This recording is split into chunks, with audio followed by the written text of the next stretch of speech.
Chapter 658. We should use this to our advantage in our promotions. The world was full of tough guys with strong fists and even stronger guts. But Nukijo, who ruled the Knights of Sharlan, was a different breed. His mind worked swiftly, especially when it came to the nefarious deeds. Upon learning that the new sources of income might be a pair of Alpha and Omega Awakeners, Nukijo immediately concocted an even more sensational and lucrative scheme. First, pretend to treat them well and lodge them in the quarters. Then, slip them sleeping pills. While they sleep, separate the two and perform a physical examination. What the fuck? Tomorrow, we will watch them fight. If they are skilled, we will get them addicted and exploit them. If not, we will offer them to our special grade clients for a spectacle of two awakeners with different second genders feasting upon each other. You fucking gross! Incredible. That's something even I'd like to see. People will bring loads of money just to watch. Oh, fucking... these creeps! Tell me a worse word. That's the best I could do. I don't know a lot of bad words. The manager lavished praise on Nukijo, admiring his cunning brain in such matters. It was human nature to enjoy compliments, and Nukijo's mood soared even higher. Exactly. I have been thinking the demand for awakeners with second genders must have increased lately because of Tukpaleta. Honestly, I'm curious how a man who can bear children is structured. The high and mighty are no different from the rest. Dude, what the fuck are you talking about? However, for a non-awakener, it was difficult to discern if someone was an awakener with a second gender unless they revealed it themselves. For Nukijo, the pair of awakeners who had willingly shown up was nothing short of a golden opportunity. This is a perfect chance to expand the arena. Make sure to handle it well. Understood. Actually, maybe I should take care of it myself. Where are they now? Fortunately for Nukijo, the two Nai participants were still on the first underground level. The duo looked slightly startled when the rugged-faced Nukijo appeared, but they quickly relaxed as he smiled and extended his hospitality. Participants with as much potential as you are personally managed by us. I hear you have nowhere to stay tonight. Why not stay here? We happen to have some rooms available. Of course, those rooms were only available because their previous occupants had met their demise. Naturally, neither the manager nor Nukijo mentioned this. This is rather sudden and a bit inconvenient, remarked the first guest, who had expected to be immediately taken advantage of when offered shelter. While I do lack a place to stay, I originally intended to seek assistance elsewhere. Contrary to expectations, this individual, who was presumed to be an easy target, stroked his chin thoughtfully and responded with a hint of hesitation. Look at this. What would you have done if I hadn't come? Nukijo, casting a reproachful glance at the manager, spoke with an unexpectedly amiable tone. Is that so? Well, if that's the case, I must say it can't be helped. But I would like to mention that staying with us means free meals. It's dinner time now. How about joining us? Dinner? I think it's a good proposal, considering we will soon be working together. It's a chance to learn more about each other.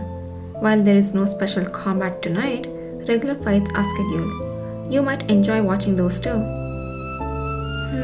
I was indeed curious about that. The first guest slightly tilted his head. Intriguingly simple in appearance, yet possessing an ability to provoke interest. Nukijo, annoyed by the individual's indecisive behavior, soon composed himself, thinking of the money to be extracted from them. Indeed, it's all about mood. With the authority of the owner, I will allow you to see it from a good position. Sit back, relax, and watch those easy money chasers. The ordinary brawl they were about to witness was merely bait. Some of their gang members, who looked ordinary on the outside, were slated to stir things up in the ring. Such an opportunity was rare. Looking impressed, the first and second guests exchanged glances. After a while, the second guest nodded slowly in agreement. Good. Yes, well thought out.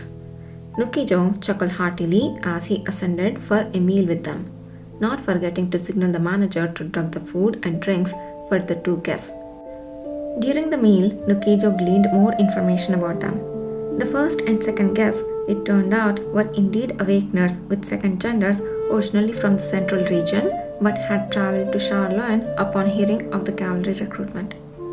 Nukijo filtered this information through his personal sieve of interpretation. Travel by foot, they must have fled home after awakening, roaming around as mercenaries. When out of money, they would gamble to earn more, eventually drifting here. Typical riffraff. These discarded pieces, unclaimed by anyone, were now Nukijo's to pick up, polish, and profit from substantially. Nukijo smiled in amusement. However, after the meal and watching the paid fight, an unexpected problem arose. Why aren't they collapsing? Shouldn't they at least appear drowsy by now? He had definitely mixed the drug into their meals and drinks, enough to knock out not just ordinary people, but even awakeners, rendering them unconscious to the extent of not noticing if their limbs were severed. Yet the guests seemed unaffected. Even after repeatedly feeding them more drugged drinks, they remained lively. What are these guys made of? When the second guest, having eaten more of the first guest's portion too, refused any more drinks, the manager beside Nukijo couldn't hide his astonishment and asked, Aren't you sleepy? What do you mean? Well, with all the eating, drinking, and watching the fight, one would normally start feeling tired around now.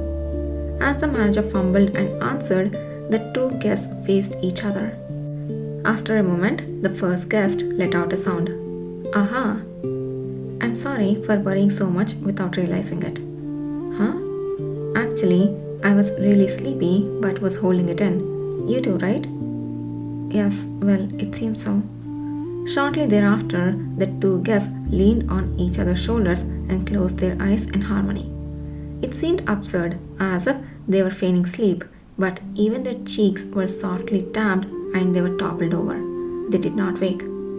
Confirming that they would not wake up no matter what, Nukijo finally unleashed the frustration he had been holding back. Damn it, how much did the missing ingredients cost today? When I checked the liquor storeroom and kitchen earlier, it seemed like 3 days' worth. Blast that pig! If he doesn't do his share, I will tie him up in front of the guests and force feed him to see how much he can take, just to get every penny back. Even in the midst of this, Nukijo's scheming for new ways to make money was indeed characteristic of him. Shortly after, under Nukijo's orders, some men entered and supported the two guests, leading them to the basement. There, sturdy quarters were built, so solid that even the awakeners could not easily escape. The gang, having forcefully ushered the two guests into two separate rooms, rummaged through their clothing and bodies to check their possessions.